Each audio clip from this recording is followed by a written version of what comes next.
প্রিয় দর্শক, স্বাগত আইএফআইসি ব্যাংক নিবেদিত সংলাপ প্রতিদিন অনুষ্ঠানে। আমি কর্নেল মোহাম্মদ আব্দুল হক আপনাদের সাথে আছি। আমরা আজকের এই অনুষ্ঠানে সমসাময়িক রাজনৈতিক এবং অন্যান্য বিষয় নিয়ে এই আলোচনা করে থাকি। আজকে আমরা আলোচনা করব আমাদের প্রিয় মাতৃভূমি বাংলাদেশের নিরাপত্তা সংক্রান্ত বিষয় নিয়ে। এই আলোচনার জন্য আজকে আমরা দুইজন অতিথিকে আমন্ত্রণ জানিয়েছি।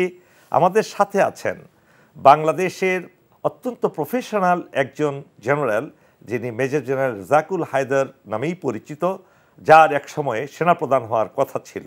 স্যার সাবেক রাষ্ট্রদূত বটে। আরও সাথে আছেন প্রফেসর ডক্টর মাহবুবুল্লাহ।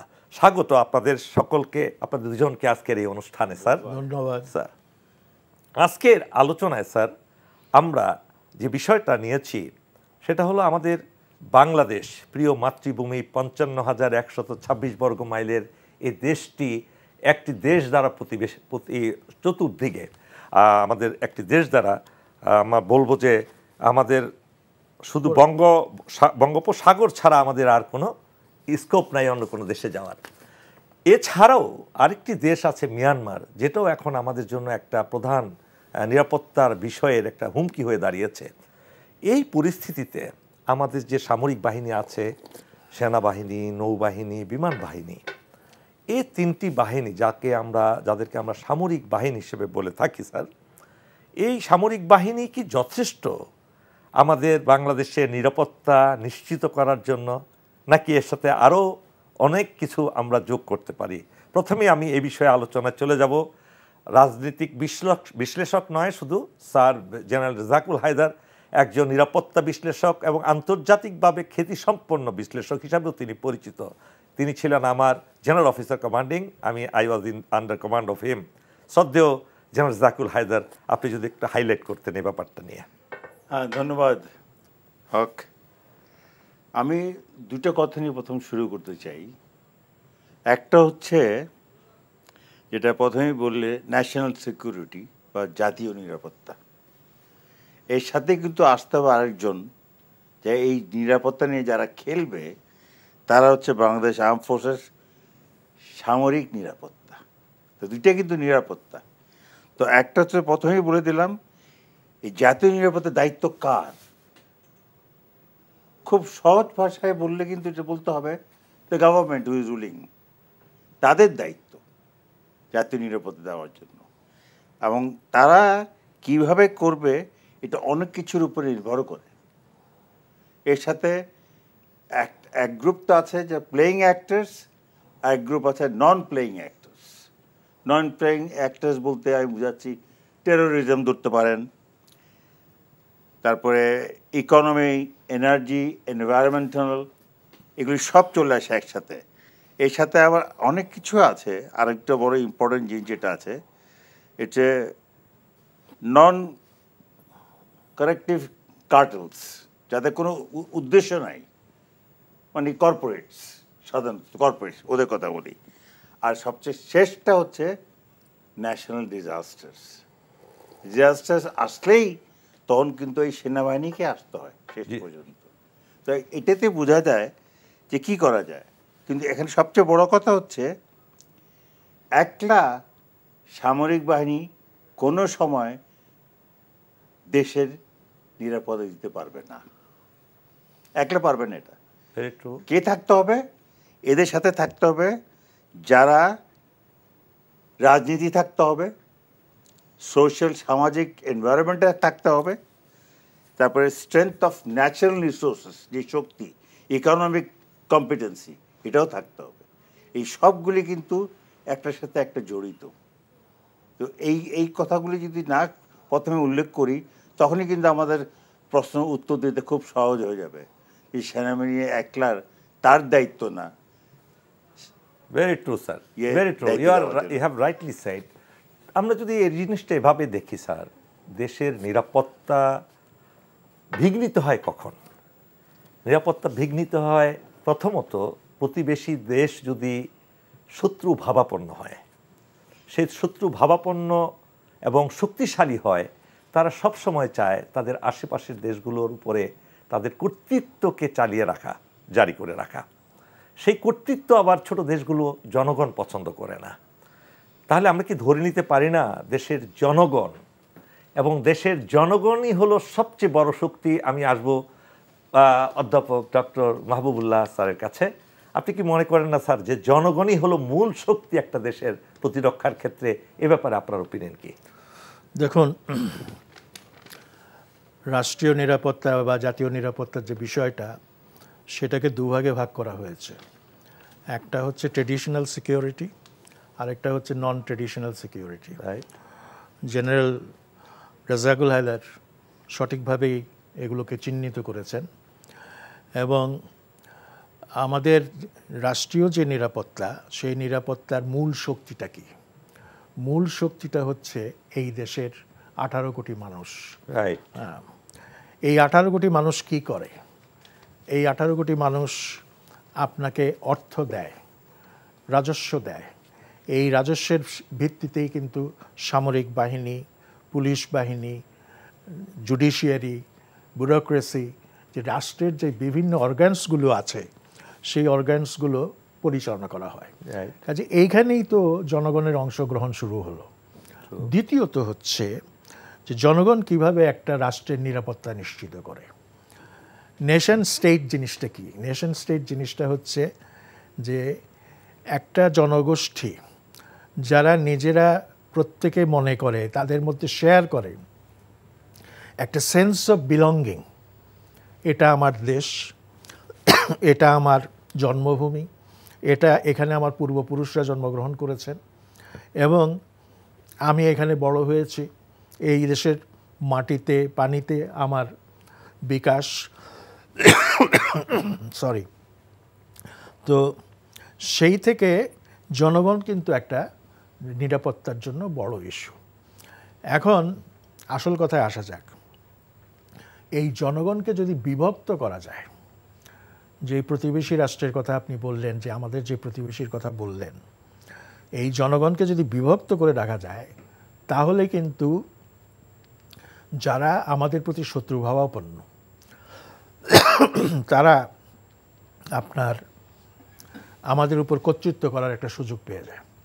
এবং বাংলাদেশে নানা সময়ে নানা রকম রাজনৈতিক স্লোগান তুলে জনগোষ্ঠীকে বিভক্ত করার চেষ্টা হয়েছে। ইসলামপন্থী বনাম নন ইসলামপন্থী, সেকুলার বনাম নন সেকুলার, তারপরে মুক্তিযুদ্ধের চেতনার পক্ষে বিপক্ষে, এইভাবে নানাভাবে কিন্তু বিভক্ত করার চেষ্টা। এখানে একটু আপনার কাছ থেকে আমরা জানতে চাবো, একটা দেশের কোর ভ্যালু যে জিনিসটা আছে, একটা দেহের যেমন হার্ট, একটা দেশেরও তো একটা কোর ভ্যালু। তাহলে আমাদের এই স্বাধীনতার এত বছর পরেও আমরা যে কোর ভ্যালু আমরা নির্ধারণ করতে পারিনি বলেই তো প্রশ্ন আসে, কে ইসলামপন্থী, কে বামপন্থী, কে ইন্ডিয়াপন্থী। এই যে বিভক্তি জাতীয়ভাবে বহুদা বিভক্ত হয়ে গেছি স্যার। তাহলে এই যে জনগণ শক্তি, এই শক্তিটাতে আমরা ঐক্যবদ্ধ করার মতো ঐক্যবদ্ধ করতে কেন পারছি না স্যার? পারছি না এই জন্য জনগণের মধ্যে কাজ করে কারা? রাজনৈতিক দল স্যার প্রধানত, অন্যরাও আছে, সাংস্কৃতিক গোষ্ঠী আছে, তারপরে বিদ্বৎ সমাজ আছে, জার্নালিস্টরা আছে, বিভিন্ন ধরনের লোকজন আছে, স্টেক হোল্ডার্স আছে।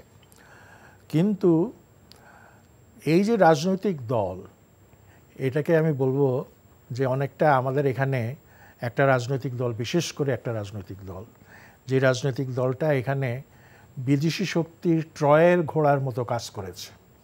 ট্রয়ের কাহিনীটা যদি আমরা স্মরণ করি, তাহলে আমরা কি দেখব? সেই ট্রয়ের দুর্গ কিভাবে দখল করা হলো? তারা একটা বড় কাঠের ঘোড়া তৈরি করলো, করে ওর পেটের মধ্যে সৈন্য ঢুকিয়ে রাখলো যারা আক্রমণকারী। তারপরে বলল যে আমরা একটা সুন্দর ঘোড়া তৈরি করেছি, দেখো কি আকর্ষণীয়, কি চমৎকার, বলে সেটা দুর্গের মধ্যে ঢুকিয়ে দিল। তারাও ভাবলো যে আমরা একটা চমৎকার ঘোড়া পেয়েছি। রাতের বেলা যখন সব সৈনিকরা ঘুমন্ত, সেই সময় সেই ঘোড়ার পেট থেকে সৈন্যরা বেরিয়ে বাকি সবাইকে হত্যা করলো এবং সেই দুর্গ জয় করে নিল। ঠিক আমাদের দেশের নিরাপত্তাও এই ট্রোজান হর্সের যে সমস্যা, সেই সমস্যার মধ্যে পড়েছে। এবং এই ট্রোজান হর্সটা কিন্তু আমাদের দেশের কোনো পলিটিক্যাল পার্টি, একটা পলিটিক্যাল পার্টি বিশেষ করে এবং এছাড়া ছোটখাটো আরো কিছু 14 দল একসাথে ছিল দেশের, এগুলো আছে এবং এর মাধ্যমেই তার এজেন্ডাগুলো বাস্তবায়ন। সাম্প্রতিক যে রাজনৈতিক পরিবর্তন হয়েছে বা পট পরিবর্তন যেটা হয়েছে বা বিশাল গণ অভ্যুত্থান যেটাকে বলে, বা কেউ এটাকে দ্বিতীয় স্বাধীনতা বলছে, যাই হোক, তারপরে আমরা কি দেখছি, আমাদের প্রতিবেশী রাষ্ট্র থেকে প্রতিনিয়ত আমাদের নিরাপত্তার বিরুদ্ধে ষড়যন্ত্র করা হচ্ছে, চক্রান্ত করা হচ্ছে এবং দেশের ভিতরেও একের পর এক তারা নানা রকমের অস্থিরতা তৈরি করছে এবং এই অস্থিরতাগুলোর মাধ্যমে তারা আমাদের জনগণের যে মনস্তত্ত্ব, আমাদের জনগণের যে আস্থা, এটাতে চিড় ধরাতে চাচ্ছে এবং এই চিড় ধরানোর মাধ্যমেই কিন্তু তারা আবার তাদের হারানো স্বর্গ উদ্ধার করার চেষ্টায় আছে। তো আমি এখানে একটা কথা বলতে চাচ্ছি, জাস্ট একটা ট্রেস ব্যাক। নিউরেমবার্গ ট্রায়ালসের কথা সবাই শুনেছে, নিশ্চয়ই জানি। নিউরেমবার্গ ট্রায়ালসে যখন সৈনিকরা বলছে বা অফিসাররা, জুনিয়র অফিসার যারা বলছে যে ভাই আমি কি করব, আমি যেমনি অর্ডার পাইছি আমি সেভাবে কাজ করেছি, that's not at all acceptable. এটা হতেই পারে না। আমাদের দেশে 2019 সনে মাত্র আমাদের national committee, national security committee, জাতীয় নিরাপত্তা কমিটি 2018-তে হয়েছে মাত্র। জি স্যার। কিন্তু এটার জন্য এটাতে 27 জন মেম্বার আছে। কে কে মেম্বার কে মেম্বার না এটা কেউ জানে না, কিন্তু কোনো অ্যাক্টিভেশন কিছু অ্যাক্টিভেট হয়নি তো, সেটা নাম কাওয়াস্তে ছিল। তো আমার কথা হচ্ছে আই ক্যানট সে, আমি এখন বলতে পারবো না আমাকে অর্ডার দিয়েছে এই জন্য আমি এটা করেছি, তোমাকে অর্ডার দিয়েছে গুলি করতে, তুমি গুলি করবা? স্যার আপনার কাছে একটা প্রশ্ন, you had been the general officer commanding of ডেস্টানর, সংক্ষেপে আমরা যেটা বললাম defenders of strategic north, and I had been your grade 1 staff officer. That chicken neck 20 kilometers, এই যে ডেস্টানরের জন্য একটা স্ট্র্যাটেজিক জায়গা, আপনি 66 ইনফ্যান্ট্রি ডিভিশনের কমান্ডার হিসেবে, জিওসি হিসেবে, do you think that strength is enough to stop that communication of our neighboring country to her seventh sister? না, ওটা তো প্রশ্নই উঠছে না, কারণ আমাদের যে পরের সরকার যারা এসেছে, they have already given them the permission to go through our belly. Oh, fine. Thank you, sir. আপনার এই কথাটাই শোনার জন্য, যে শুধু সেই চিকেন নেক না, পুরো বাংলাদেশই চিকেন নেক হয়ে গেছে। স্যার এই প্রসঙ্গে, একটা দেশের যদি বেশিরভাগ লোক কিংবা একটা বিশাল সংখ্যক লোককেই শত্রু দেশ তাদেরকে তাদের মতের মধ্যে নিয়ে যেতে পারে, এমনকি তাদের মধ্যে অনেক সময় বলতে শুনেছি বাংলাদেশের কোনো সামরিক বাহিনীর প্রয়োজন নেই, এবং শিক্ষা ব্যবস্থায় আমূল পরিবর্তন এনে মানুষকে ঢুকিয়ে দেওয়া হয়েছে এই দেশটা স্বাধীন হয়েছে প্রতিবেশী দেশের জন্য, অথচ আমরা 9 মাস যুদ্ধ করেছি। এই প্রসঙ্গে যদি আপনি সংক্ষেপে কিছু বলতেন স্যার। সংক্ষেপে, যেটা নোয়াম চমস্কির একটা বই আছে, বইটার নাম হচ্ছে ম্যানুফ্যাকচারিং কনসেন্ট। রাইট। অর্থাৎ যে শাসন করতে চায়, যে দখল করতে চায়, যে অত্যাচার নিপীড়ন চালাতে চায়, সে একটা মনস্তাত্ত্বিক অবস্থা তৈরি করে এবং সেই অবস্থা তৈরি করার মাধ্যমেই সে ওইটাকে গ্রহণযোগ্য করে ফেলে। তো আমাদের এই দেশে যেটা হয়েছে, আপনি যেগুলো বললেন, যেমন একটা ধারণা আছে, বক্তব্য আছে যে বাংলাদেশের জন্য কোনো সামরিক বাহিনীর প্রয়োজন নেই এবং এই সামরিক বাহিনী না থাকলে আমরা অনেক অর্থ আমাদের উন্নয়নের জন্য বিনিয়োগ করতে পারবো এবং আমাদের দেশ শনৈ শনৈ উন্নতি লাভ করবে।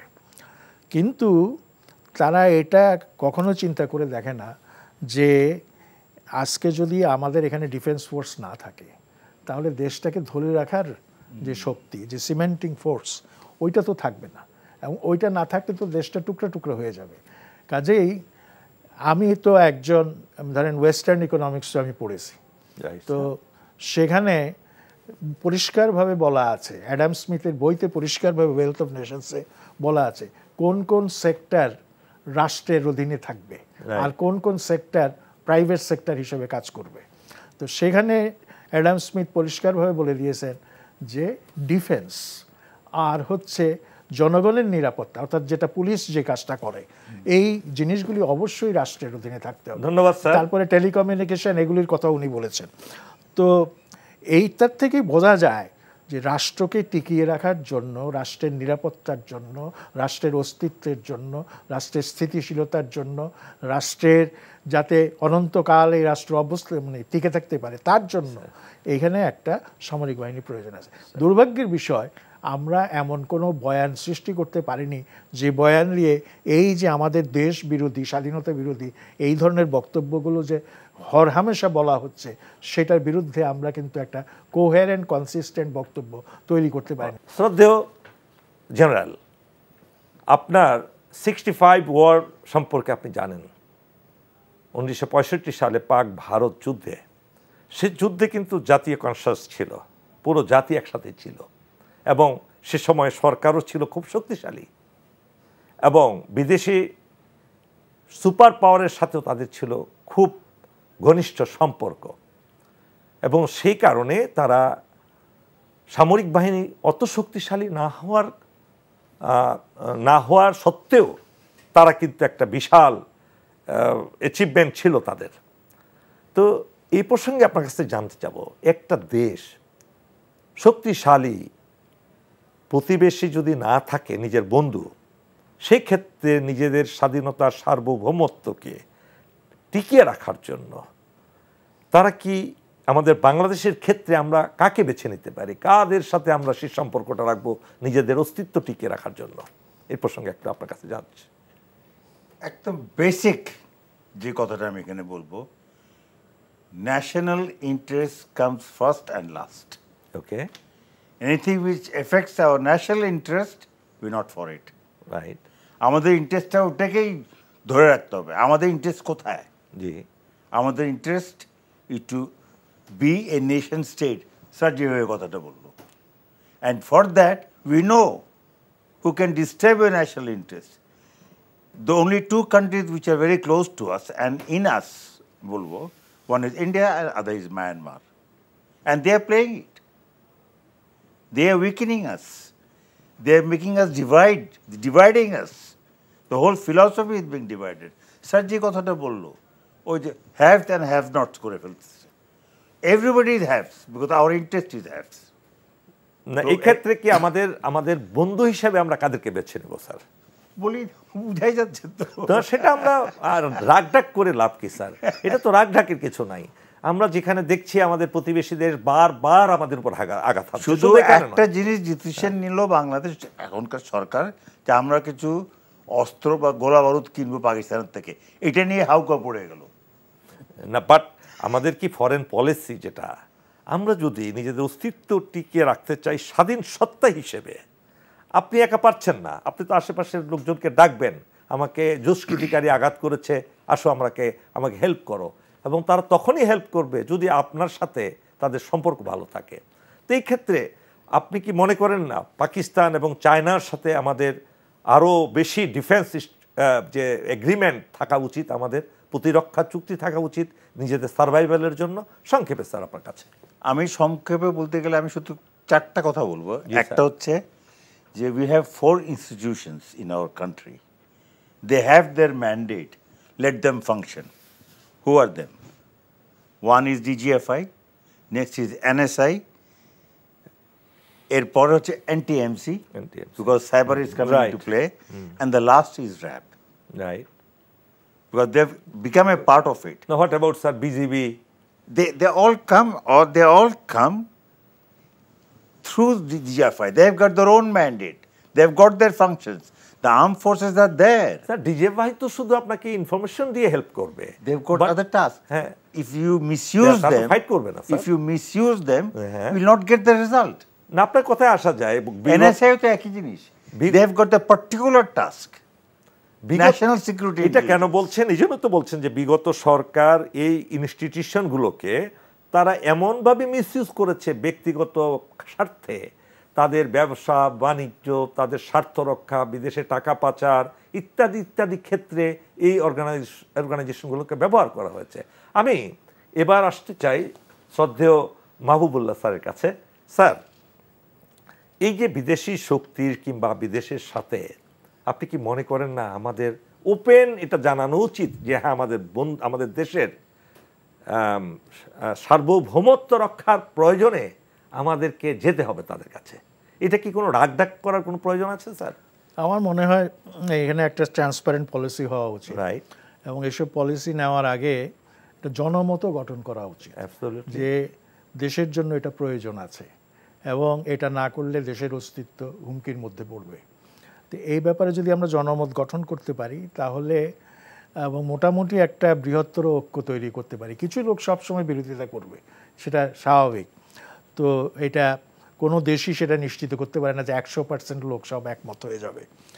তো সেই ক্ষেত্রে আমরা, আপনি যেটা বলেছেন যে ওই যে একটা পুরনো প্রিন্সিপাল আছে না, সেটাও চাণক্যের প্রিন্সিপাল, সেটা হচ্ছে মানে শত্রুর শত্রু আমার বন্ধু, এনিমিজ মাই ফ্রেন্ড।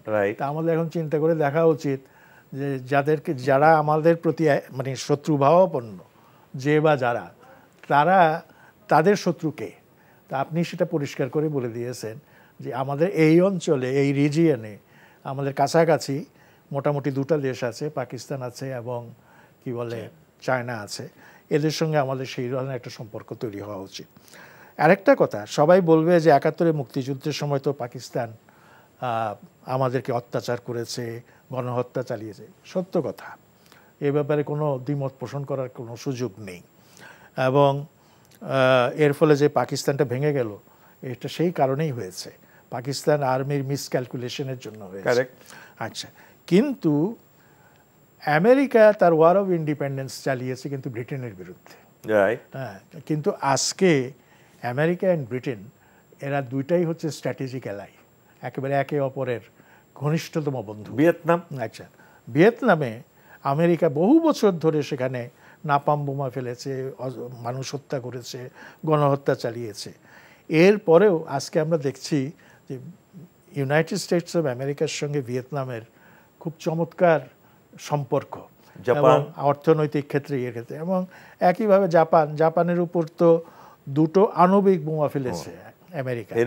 এবং তাইলে ব্যাপারটা কি দাঁড়ালো? ব্যাপারটা জেনারেল সাহেব যেটা বলছেন যে আমাদের জন্য আমাদের জাতীয় স্বার্থই হচ্ছে চিরন্তন, আর চিরন্তন কোনো বন্ধু আমাদের নাই। এটা একজন ব্রিটিশ প্রাইম মিনিস্টার অনেক আগে বলে গেছেন। এবং এইটাই হচ্ছে আপনার নিরাপত্তার একটা দৃষ্টিভঙ্গি, যে কেউ একসময় আমাদেরকে সমর্থন করতে পারে, সহযোগিতা দিতে পারে, তাই বলে সে চিরকালের জন্য আমার বন্ধু থাকবে এমনটা মনে করার কোনো কারণ নাই।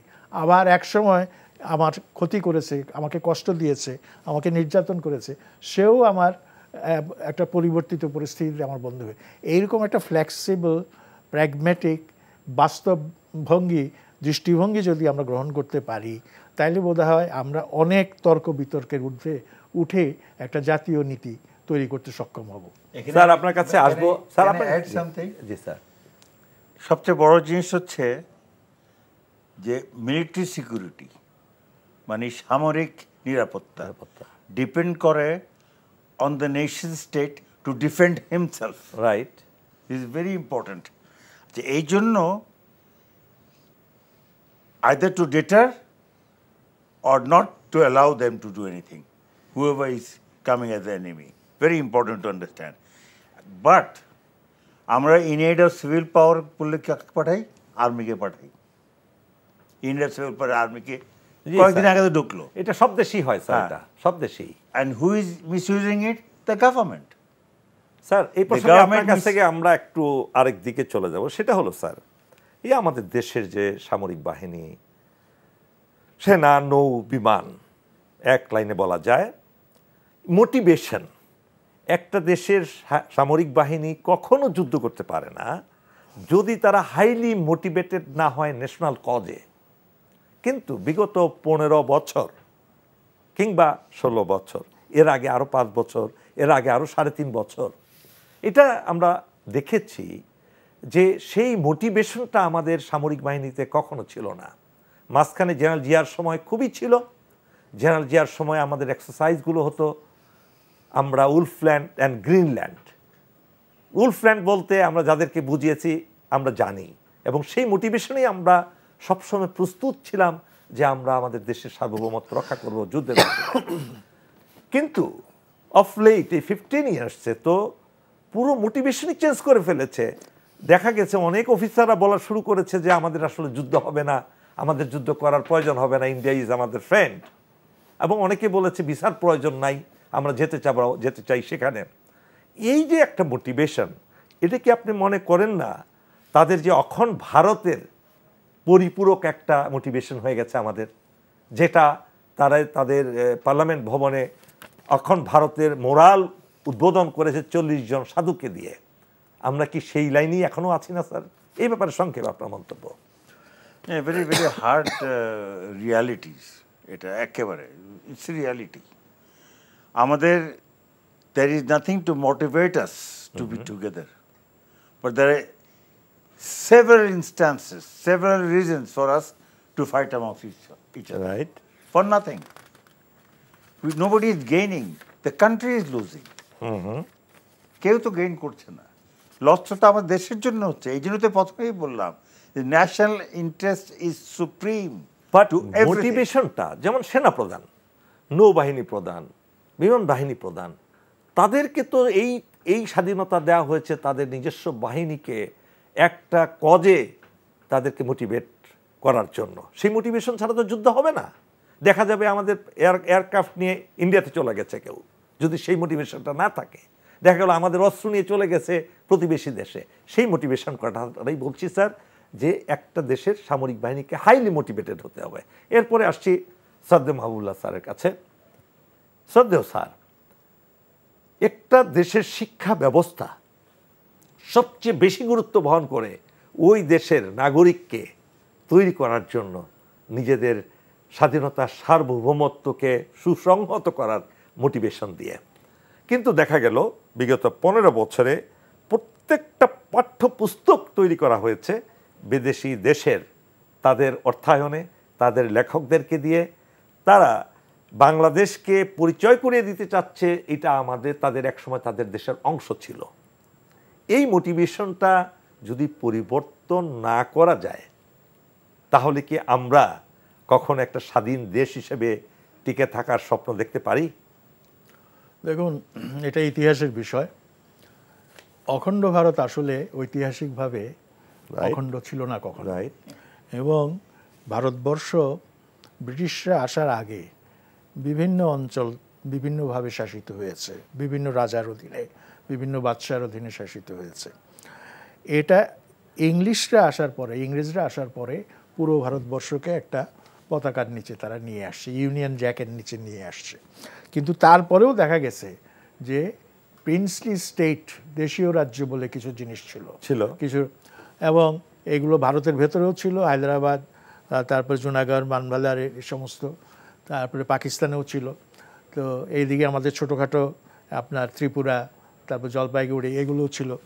তো এগুলোর ব্যাপারে ব্রিটিশদের পলিসি ছিল, তারা যখন চলে যায় তারা বলে দিল যে তারা পাকিস্তানে যোগ দেবে না ভারতে যোগ দেবে, এটা তাদের শাসকরাই ঠিক করবে।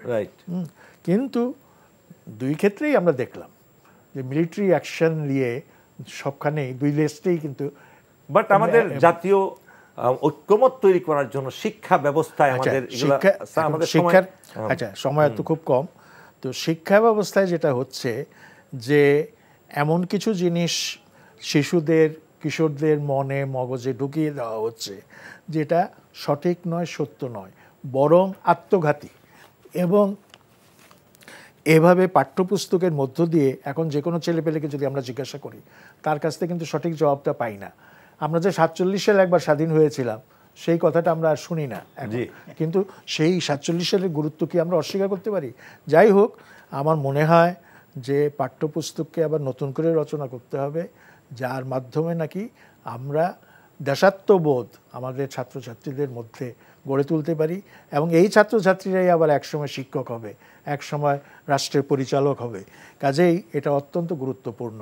এই ন্যাশনাল সিকিউরিটিতে রোল অফ এডুকেশনাল ফিলসফি, এটা অত্যন্ত গুরুত্বপূর্ণ। এবং আমি তো মনে করি যে অনেক কিছুর চাইতেও এটার গুরুত্ব অনেক বেশি। ধন্যবাদ স্যার। প্রিয় দর্শক, এতক্ষণ আমাদের দুইজন অত্যন্ত গুরুত্বপূর্ণ অতিথির কাছ থেকে তাদের বক্তব্য শুনলেন আমাদের জাতীয় নিরাপত্তা সম্পর্কে। এই অনুষ্ঠানে আপনাদেরকে ধৈর্য সহকারে শোনার জন্য ধন্যবাদ। এই অনুষ্ঠানের ভিডিও সহ আপডেট জানতে ভিজিট করতে পারেন এনটিভি অনলাইন www.ntvbd.com। ধন্যবাদ।